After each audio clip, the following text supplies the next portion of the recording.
And again, monks, a monk dwells, perceiving again and again the Four Noble Truths as just the Four Noble Truths. And how does a monk dwell, perceiving again and again the Four Noble Truths as just the Four Noble Truths? Here, a monk knows as it really is. This is suffering. He knows as it really is. This is the cause of suffering. He knows as it really is. This is the cessation of suffering. He knows as it really is. This is the path leading to the cessation of suffering. Sadhu, sadhu, sadhu. Dear Dhamma friends, welcome back after a long so-called holiday. And we have been having many sessions without a talk, Q&A session. That is because only myself and Chatu were present. But today we have our normal group, so we can proceed with the talk. Thank you very much for joining in again to revive the program.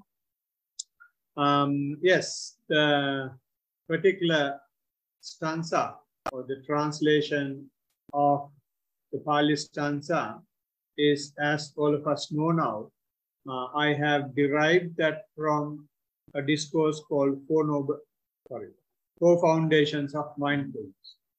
In Four Foundations of Mindfulness, if you remember, we are being given four bases, four reference points on which we can be mindful of.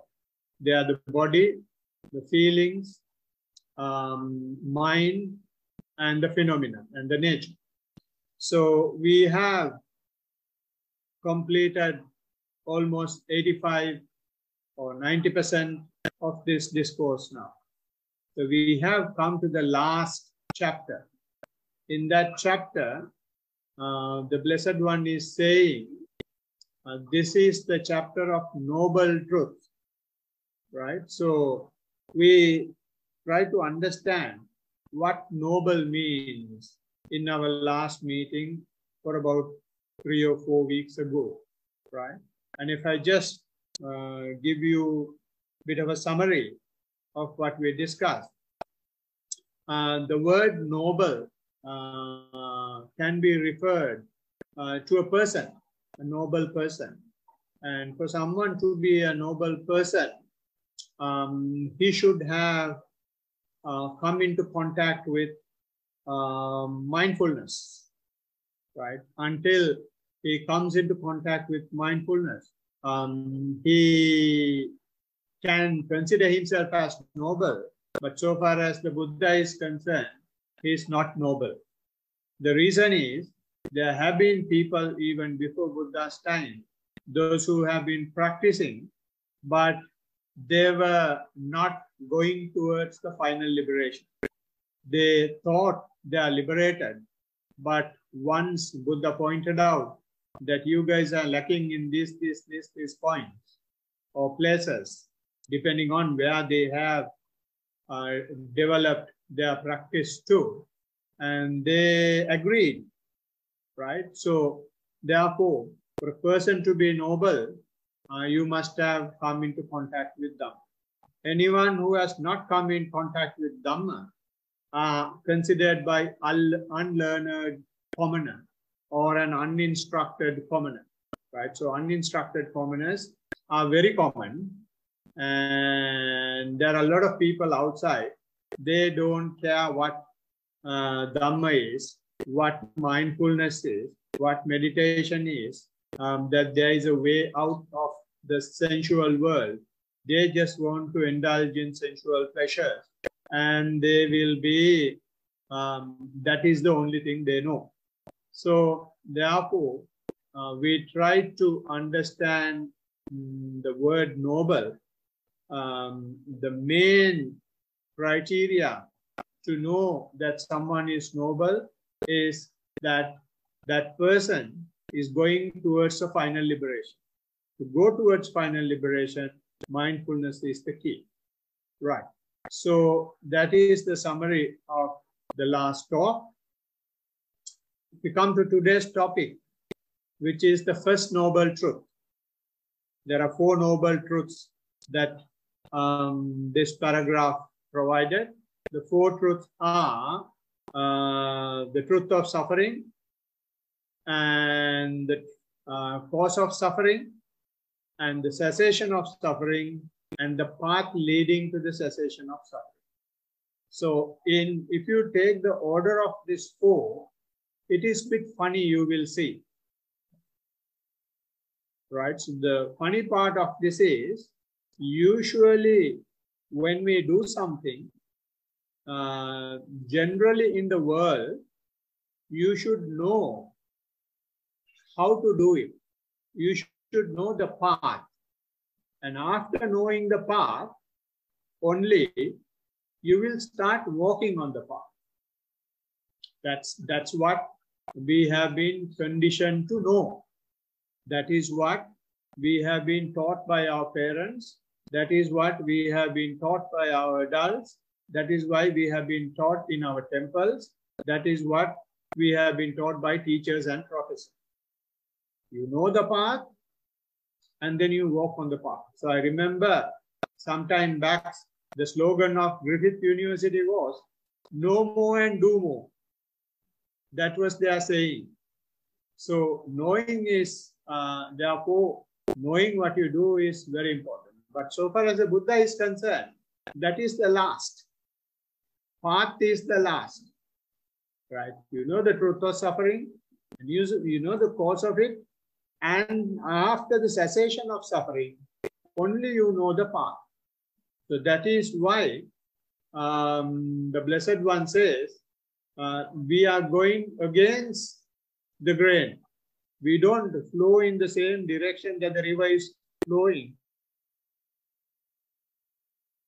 Or we don't swim in the same direction the river is flowing. We swim against the current, right? And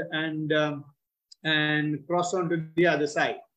So I just want to show that particular point in this order of the 4 noble truths. So bearing that in mind, we will take the first one. And the first one in itself is a bit revolutionary. The reason why I say revolutionary is, when you say suffering is a noble truth, and that itself is enough for people to laugh. Because people don't think a noble truth can be suffering. So far as they are concerned, noble truth should be something very fancy, something very enjoyable, something very attractive. But if you say noble truth is suffering, they are pessimists, and they don't know anything about the world. They don't know the beauty of the world. They don't know this. They don't know that, and lots of arguments, criticisms will come, right? So, but the Blessed One says suffering is a noble truth. So we will see why it is a noble truth. It is simply because for someone to be true, you should have residue. You should have a balance. If you run a business, and that business to be profitable, your expenses should be less than the income. So you have a net income, and that is your profit. But if in the same way, if we take our life, in our lives, we have expenses, we have costs. I'm not talking about monetary costs. I'm talking about generally any cost of living compared to the happiness we get from living. And the net result is that there is no net happiness. So my teacher used to say the total sum of living is negative, because at the end of the day, after accumulating so much of wealth, after working from say 15 to until you die, what ultimately happens is you leave everything and die, right? So there is no net happiness as such, right? So therefore, suffering is a noble truth. And but when you say suffering is a noble truth, it's not a commodity that you can sell. So therefore, people sell suffering in using very fancy terms. If you say you are busy, you have back-to-back meetings, back-to-back this, back-to-back that. What you simply say is you have no time for yourself. Your time is eaten by someone else or someone else's agenda, and you simply say that you are suffering. And for the same thing, people say development. Development is another fancy term for suffering, because we keep on developing, destroying the environment, destroying nature, destroying everything. And we build concrete pillars and go inside. We can't live without air conditioning. And you therefore will have to pollute the environment more to live in the development, so-called development we have. And the so-called development, we have taken all our exercises and they are selling pills now. They are selling gyms now. They have taken our exercises under the banner of development. And another fancy term that we use for suffering is first world or the rich. If you are rich, which means you suffer maximum, right?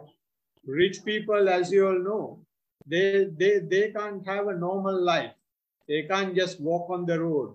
They can't just go to a beach and have a swim with other people, because they have no life basically. They live in some artificial world. So that is the suffering. And you may have seen, you may have heard a rich man's son's story. He has been taken on holiday to a remote village, and he has been camping. And when he was camping, he was so excited to be with the nature. And in the night, from the tent, he can see the sky, bright blue stars, and he was enjoying it so much. And then he has told his son, his father, that he wants to stay in the jungle because it is so peaceful and he is so happy compared to the city life he is having. Then father has said, no, you have all this, that, and everything in there. And why do you want to stay here? Then he has asked father, if you have everything there, why did you come here?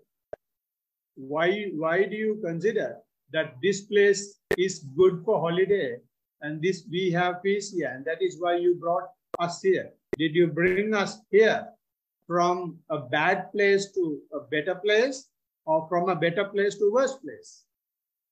Then father has not had any answer to that.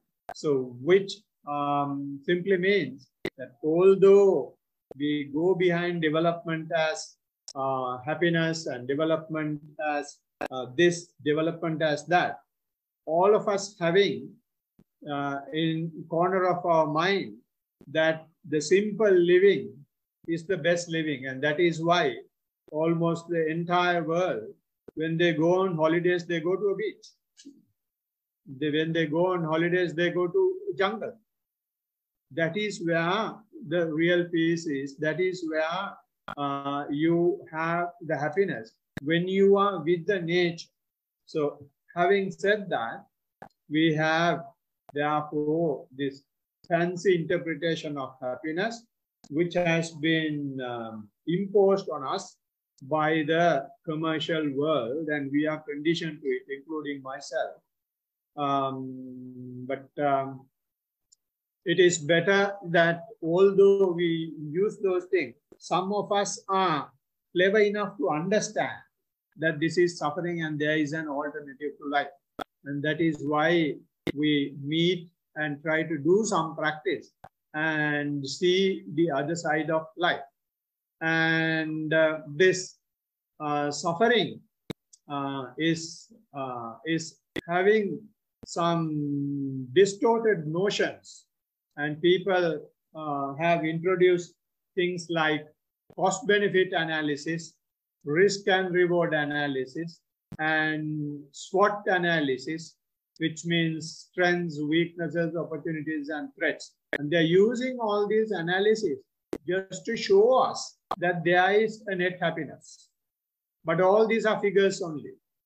When you say cost-benefit analysis, they say, oh, we have so much of benefits and this is the cost, so therefore we gain so much. But ultimately what happens is, we will be, as I said earlier, destroying so many things, and so many people's livelihood will be lost, and the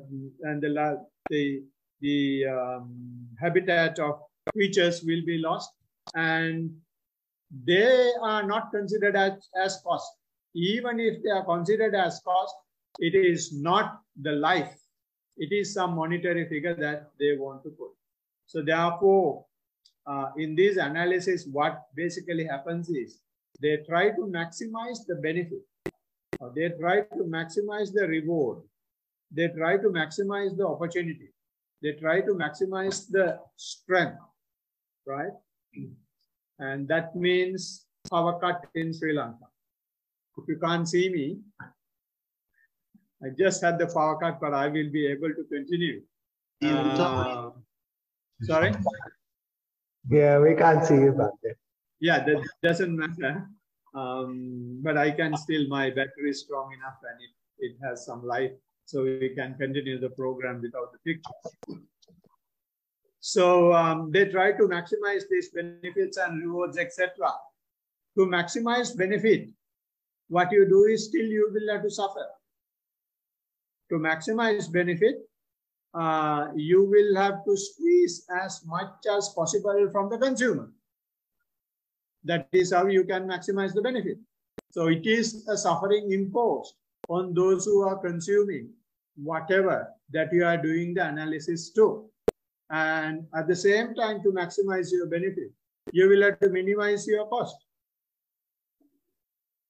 which is again, whoever who is providing services will be paid as least as possible, so that the gap between reward and risk and best cost benefit and cost will be higher. So therefore, what simply happens is at both ends, the suffering is inflicted onto people, and we are very happy to suffer as well. And therefore, people say, don't work hard, work smart. By working smart, even in this digital world, how many problems have been solved and how many new problems have been added into the society? And my simple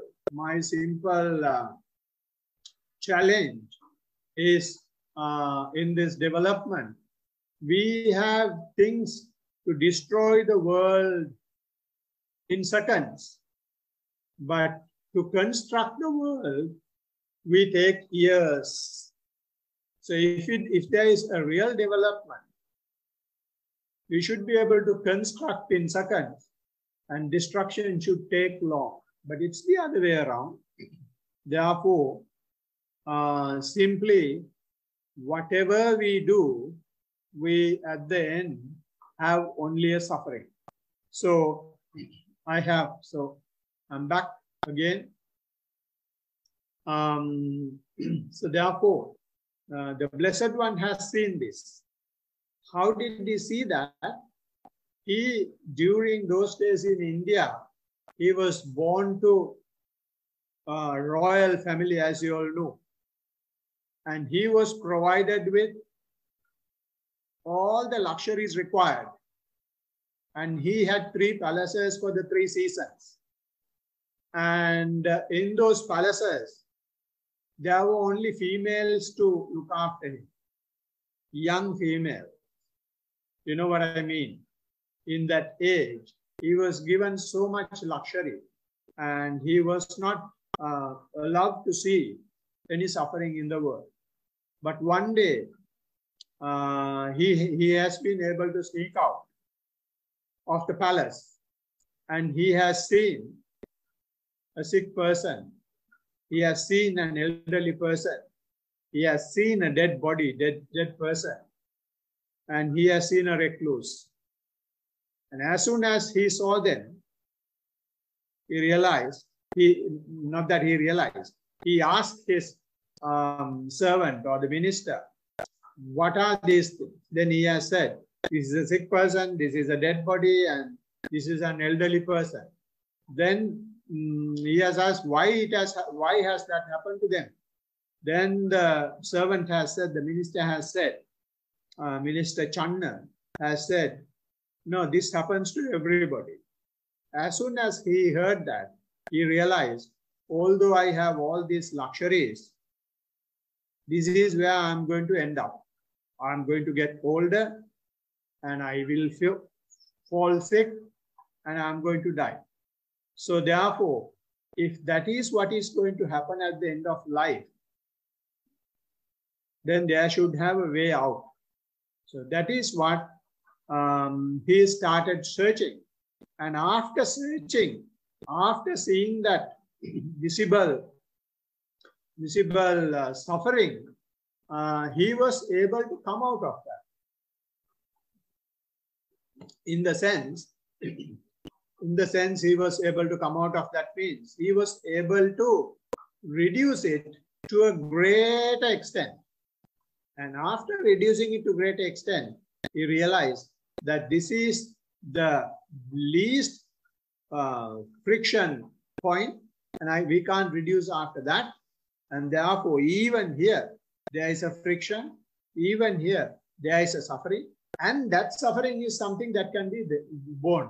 It's the suffering that we can bear.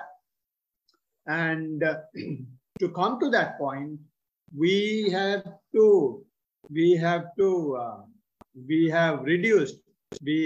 eliminated tons and tons and tons of suffering. So let me give you, my voice is getting bad today. Let me give you a bit of an idea of how he reduced this suffering. Usually when we are in the sensual world, we don't know we are in the sensual world. We don't know we are suffering. We simply go on with our lives. But at some point, you feel that what is going on is something too much. So much of burning out, so much of stress, so much of anxiety and all that. Then you start finding a way out. When you start finding a way out, you may hear places like this temple, you may hear people who are practicing, and you start practicing. When you start practicing, when you come to the temple, leaving home, leaving work, leaving everything else, and when you come to the temple, that coming itself is leaving millions of suffering that you would have otherwise gone ahead with if you had stayed at home. At home, they may have had so many things to do. But you leave all that and come here and sit for 2 hours, 3 hours, and that time you have gotten rid of so much of suffering. But once you come here, you do your walking practice, you do your sitting practice, And when you do your walking practice and sitting practice, if you are able to bring your attention at least to few steps, at least to few breath cycles, during that time, you come out of completely the sensual world. Completely sensual world is out, and you will be with that step, you will be with that breath only. So you have reduced suffering in those moments, in those mind points, so much of suffering. And when that happens, you see the difference. You yourself, you have the first-hand experience of the absence of suffering when you have your attention on the breath, or when you have your attention on the walk. So therefore, what it basically happens is you replace the suffering from the sense desire by the form. Form means breath, right? It's a material thing, material form, and you replace your sense desire with the form, with materiality. When you feel the walking cycle, it is the form that you feel. And when you are with the form, there is a bit of suffering even there. The suffering that you have there is, you may have to label it, and you will have to ensure that each and every step that you take, you are taking mindfully. You will have to ensure each and every breath that you take is having your attention. So there is a bit of suffering to that extent, but you have gotten rid of entire suffering that is associated with the sense desire. So to get rid of that suffering coming from form, what you do is you keep observing the very same thing, keep observing the very same thing. And it may come to a point that you are walking, but you can't see any details of your walk. You know you are walking, that's all. And it is happening rather than you actually doing. And maybe when you observe your breath cycle, there may have a point where you are sitting very peacefully, but you can't actually perceive your breath, right? But you are aware that something is going on, that you are not dead. You are sitting and you are not panicking, you are not anxious, but no breath. You have been observing breath all this time, but no breath now. So what happens there is, when that happens, and if you are not panicking and if you are not afraid, what happens there is, now you are replacing the suffering that is arising from form, from materiality, by the perception of form. Now you don't have form, but you know that you are there. You know that you are walking. That image of walking is there. That knowing of living is there. But you don't have the form to prove it. You have gone beyond that. So any suffering that would have come from form has also been gotten rid of it, and it has been replaced by the perception of form. So that is how he is reducing the suffering slowly, little by little. And then suffering from perception of form is replaced by the perception of non-matter, which means now you go to a stage where you don't have any perception of form either. Just give me a second, please.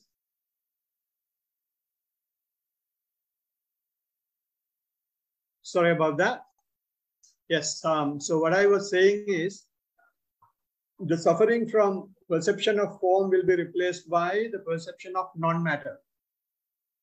In other words, when you keep on observing the fact that you are living, or fact that you are there, when you keep on observing the walking that is just happening, it will come to a point that you won't feel yourself, especially while sitting.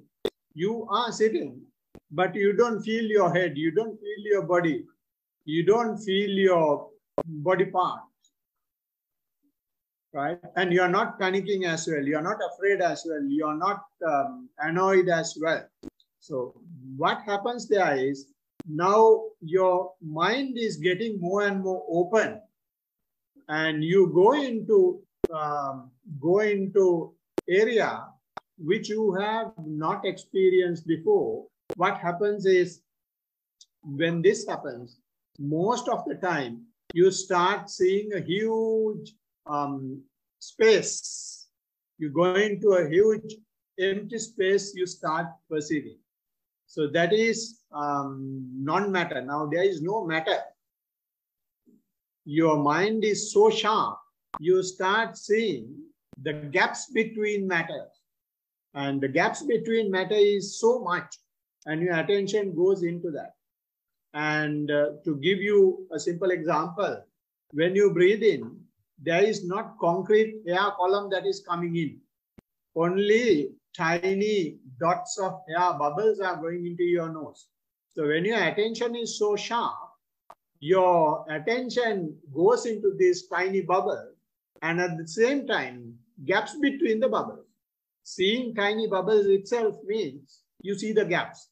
So when you get closer and closer, your attention goes to these gaps, and you start seeing huge gap, and you start accepting it.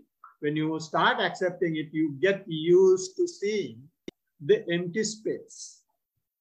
So you go to non-matter, and you will be just observing that. And that non-matter is again, you will have to maintain that non-matter, and there will have very slight suffering in that. And it is that is replaced by perception now of neither perception nor non-perception, right? So when you have a huge space, and in that space you will continue to observe. When you continue to observe, you may come out of observing the space, and you will merely know. And the fact that there is space also will be moved away from your mind, because you just have a perception that there is a space, and you just keep observing that space. When you keep observing that space, your attention, your intention is to observe, is just to know, and that knowing becomes more prominent than that immaterial space. And then you become a person who knows things. And that's it. You don't feel any matter, you don't feel any space, but there is some knowing. You just keep sitting. And mainly those things happen while sitting rather than while walking. And what happens is, after some time, when you keep on observing this knowing, you go into a state where the knowing also goes off. You keep your attention to the knowing continuously, and after that, you will go into a space where there is, or not that you will go into a space, your knowing also will vanish. So the reason for that is, when you keep on observing, when you keep on looking at the same thing over and again, over and again, over and again, over and again, for continuous long time, you get used to it. Once you get used to it, the signs, the manners, the shapes, the features of that, you become very familiar. When you become very familiar, it doesn't become a very enjoyable thing for you, or very annoying thing for you. It's like when we are young, when you meet a girl or a boy, it's a huge thing. I have a boyfriend, I have a girlfriend, because we just met. And after some time, you get married, you have children, and that interest goes, right? It changes. And in economics, we call it reducing marginal utility. When you are given the same amount of food within a given interval, initially you may like it. But if you are given the same thing, same quantity within the same interval over and again, over and again, over and again, ultimately he will not like it at all. Say, for example, you are thirsty and you get a glass of water and you love it. And after 5 minutes, you are given another glass of water. Now you don't love it, but just have that one as well because you were so thirsty. And then after another 5 minutes, you are given another glass of water. Then you tell him, okay, I'll have it, but enough. And you take a sip and leave it. Another 5 minutes, you get another glass of water. What do? You take the glass of water and pour on his head, right? Because you are fed up with it. So the same thing happens when you keep on looking at these things, anything, right? So space, you kept on looking and you had this, you get used to it. And then what was looking at it becomes prominent. And when you become aware of that consciousness or the fact that you know it, and you get used to that as well, and then you will be opened it not to knowing, you will be opened into unknowing. And you will come to a stage where you don't know anything. You sit and say, I was sitting, I was not sleeping, but I don't know anything that happened. Then teachers ask, how do you know that you don't know? No, I knew I was sitting, and I was sitting for so many times, 45 minutes. And only thing I knew was the bell was ringing. And from the first sitting to the bell rang, I did not know what happened. But I was sitting so perfect, so perfect. Or some people say I was sitting for 10 minutes, and then I heard someone banging the door. Then I knew something was happening, but during that 10 minutes, I didn't know what happened. And like that, people start going into this unknowing, right? So when you become, the teachers ask you to get used to this unknowing, or see how many times this cycle is getting repeated.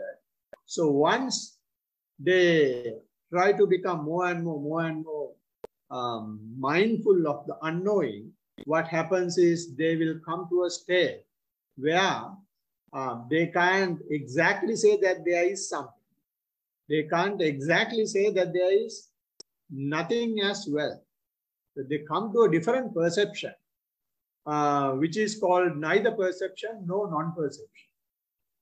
So this non-matter or the space, and not the space, the unknowing is replaced by neither perception nor non-perception. So in this manner, what Buddha does is keeps reducing the suffering from the previous one continues. And when you come to a point where there is no perception, no non-perception, that is the last point that you can reach. And that is the last point where the depreciation is, depreciation of suffering has been done to its maximum. And now you are able to just keep observing this neither perception nor non-perception. And then even there, you have a very slight friction. Buddha says, don't try to hold on to that friction. Don't try to get rid of that friction. Get used to it. Just be happy that you have reduced the suffering from sense desire. You have reduced the suffering from form. You have reduced the suffering from non-matter. Now you have come to a point, you have come to the perception where there is no perception or non-perception. So therefore, this is the last point. Just accept it. And therefore, that acceptance of that is the noble acceptance. Before Buddha's time, people had reached this level, but they were holding on to it. Buddha says, don't hold on to that. You can go there and you may lose it, but you can gain it once again. So that is a suffering. We will have to accept that suffering and go on. So this is what he taught as the noble truth, which is suffering, because you cannot eliminate suffering altogether, as our politicians suggest, as our teachers and professors suggest. It is impossible. Only thing is you can reduce it to bare minimum. And uninstructed commoners may have seen so many sick people, so many dead bodies, so many elderly people, but they never see this danger. They never see the danger in the existence. We call it samsara. But Buddha has seen it, and seeing it is not something for you to cry. Seeing is not something for you to be unhappy about. Seeing is not to run away from it. Seeing is to find a way out of this cycle of suffering. And therefore, Buddha introduced this path of mindfulness for that. So if that doesn't happen, what happens with uninstructed commoners is they are addicted to suffering. This is why only few of us are doing here. All others are not addicted to drugs. They are not addicted to alcohol. They are not workaholic. They are not any other holic. But they are addicted to suffering so much. People love suffering so much. And that is the greatest addiction that the Buddha has mentioned. So the unfortunate thing in this world is they are using even mindfulness to react to suffering, to get rid of suffering. Buddha has not used mindfulness to get rid of suffering. Buddha has used mindfulness to realize suffering, to see suffering, to accept suffering. But if you Google mindfulness, they will be giving a list of things that they can get rid of. So the people start practicing mindfulness, not as a way of living, but as a way of achieving something. If you try to achieve something using any means, what you simply try to achieve is suffering only. So therefore, you will have to practice mindfulness as a way of life rather than getting rid of anything. So those who accept that suffering is inherent in existence are therefore labeled as pessimists. People don't realize that Aryan research, suffering to find out lasting solution. It's not just because they love suffering. They know that there is another way out. So I'm glad that there are at least a few people who have undertaken this responsibility. If we don't practice this marvelous gem for the universe is lost altogether. And therefore the balancing of the universal vibration is completely gone. It will have only this sensual desire vibration, and we may not know what we will do. So therefore, Buddha has said it is like suppose that there is a leper covered with sores and infections, devoured by worms and picking the scabs of the openings of his wounds with his nails. His friends, companions, and relatives would take him to a doctor. Doctor would give medication, and thanks to the medicine, he would be cured of his leprosy. well and happy, free, and going wherever he liked. Then suppose two strong men, having grabbed him with the arms, were to drag him to a pit of glowing embers. What do you think?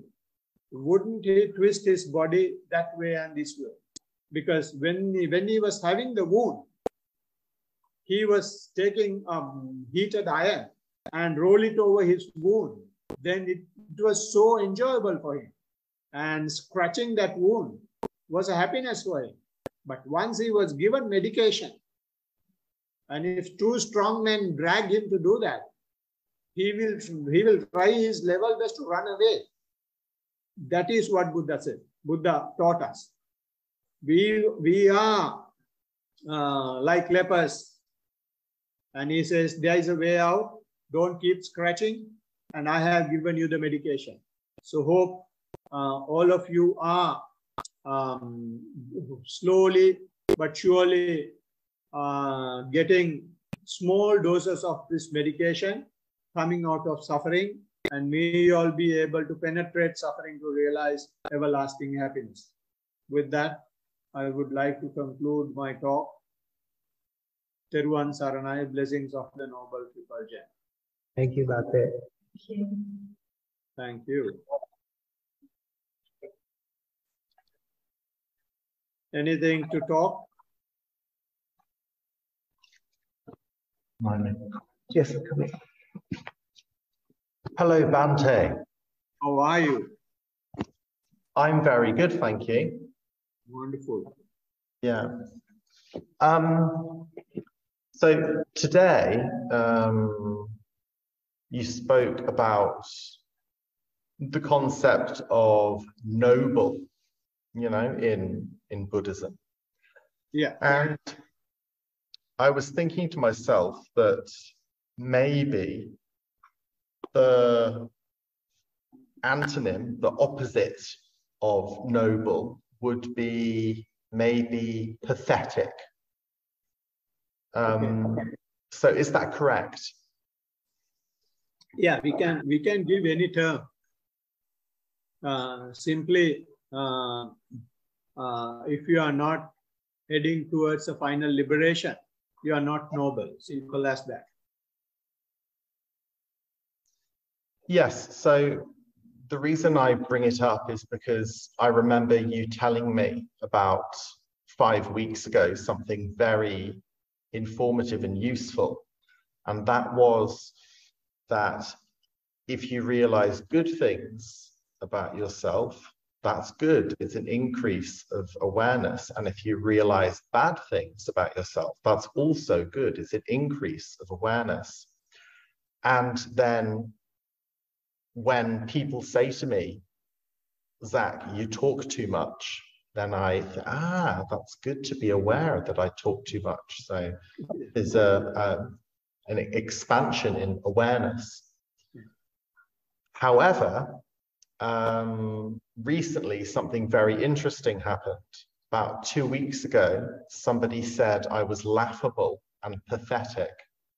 And then I thought, yeah, I can really see that. You know, I can really see how I'm I can really see how I'm laughable, and I can really see how I'm pathetic. Yeah. But you know,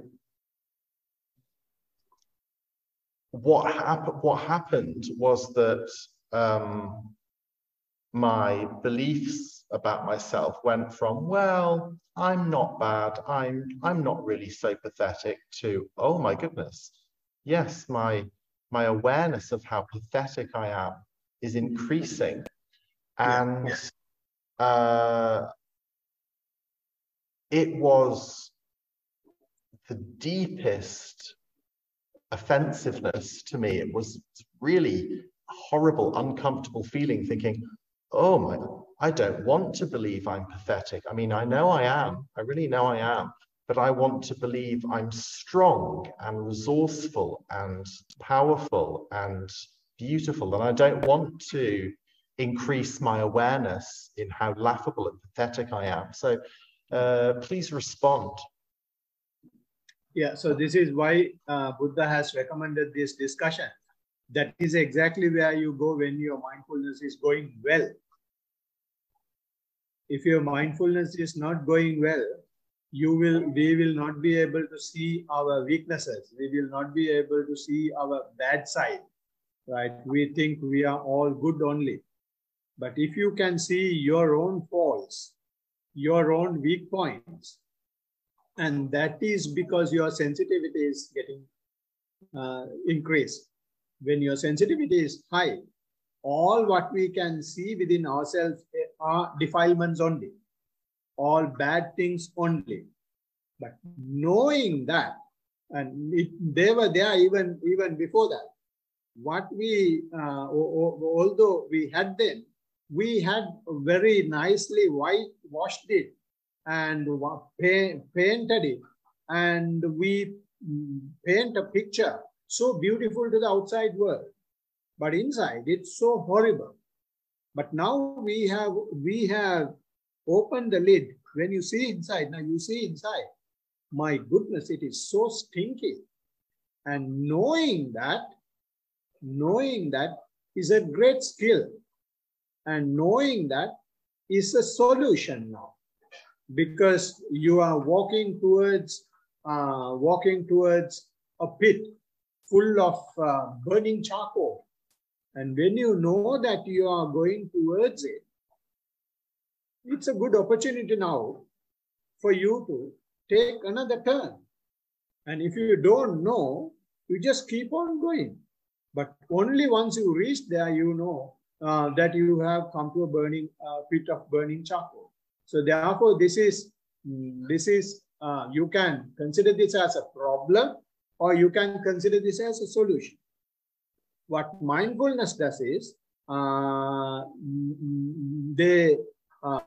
Buddha recommends us to see this as a solution, because our awareness is high, and now you have the ability to be happy that you are aware of your weaknesses. When you are aware of your weaknesses, and you will not get entangled in it, you will not react to it, you will not paint a beautiful picture over it.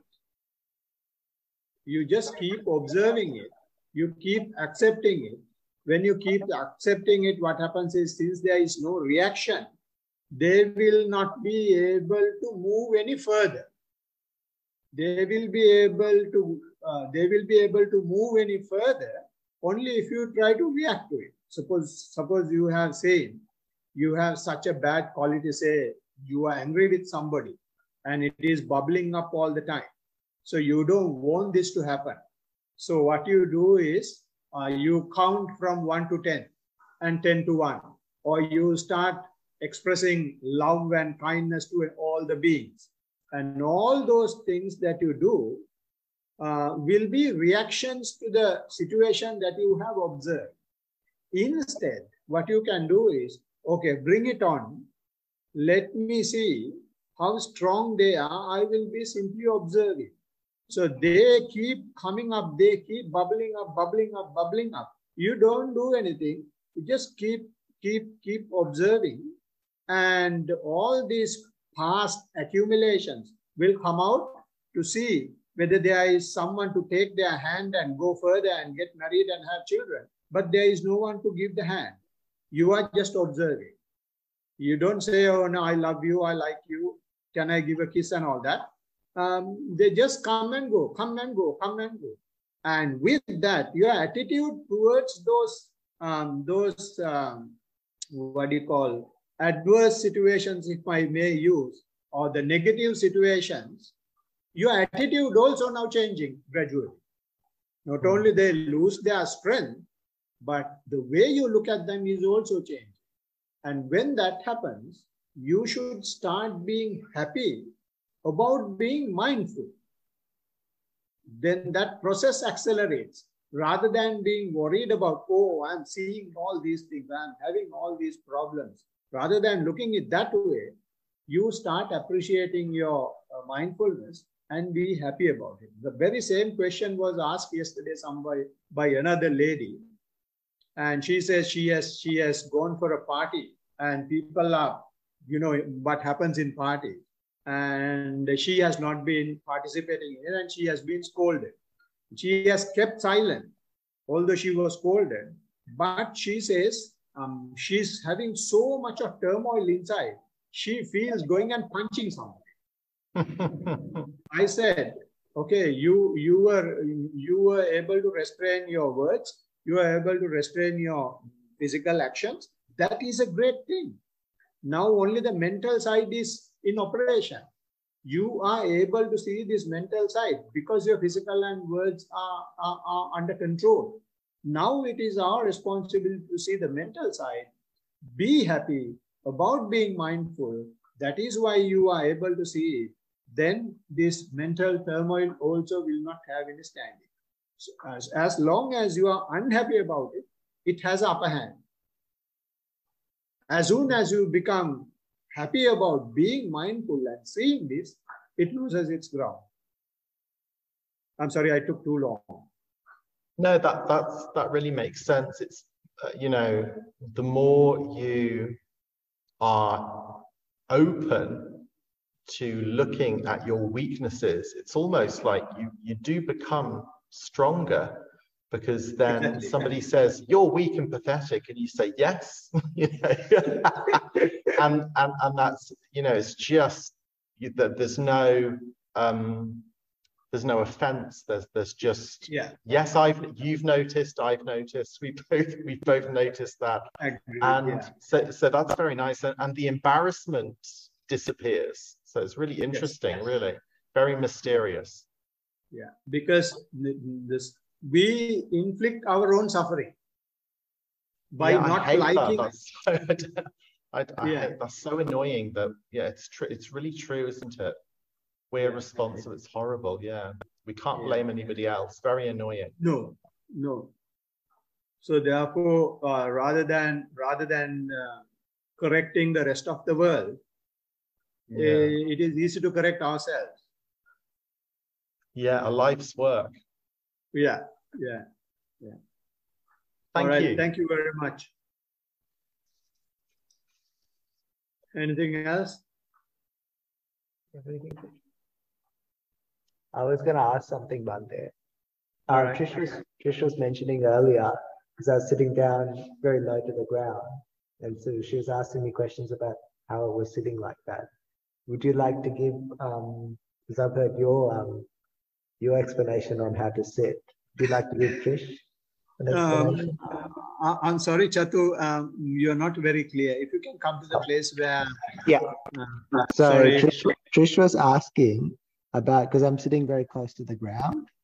So I've heard your explanation of how you were able to improve your sitting practice, like physically sitting.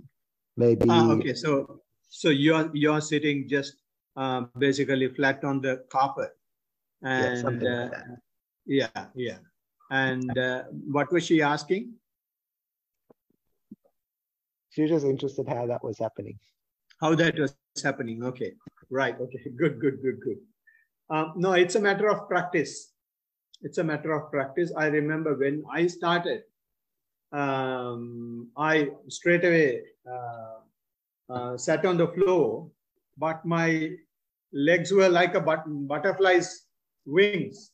They were up flat, and I was able to sit only for 5 minutes, and can't sit for more than 5 minutes. Then what I did was I raised the seat a bit, and then took another couple of pillows to rest my legs on, and then I was sitting on that for about 15 minutes and continued like that for about a few years. And gradually I was able to get rid of the resting pillows of the legs, and then slim the sitting cushion as well as much as possible. And now it is very easy just to sit on the mat, cross-legged for 1 hour easily. So it's a matter of practice. No need to push yourself to do that.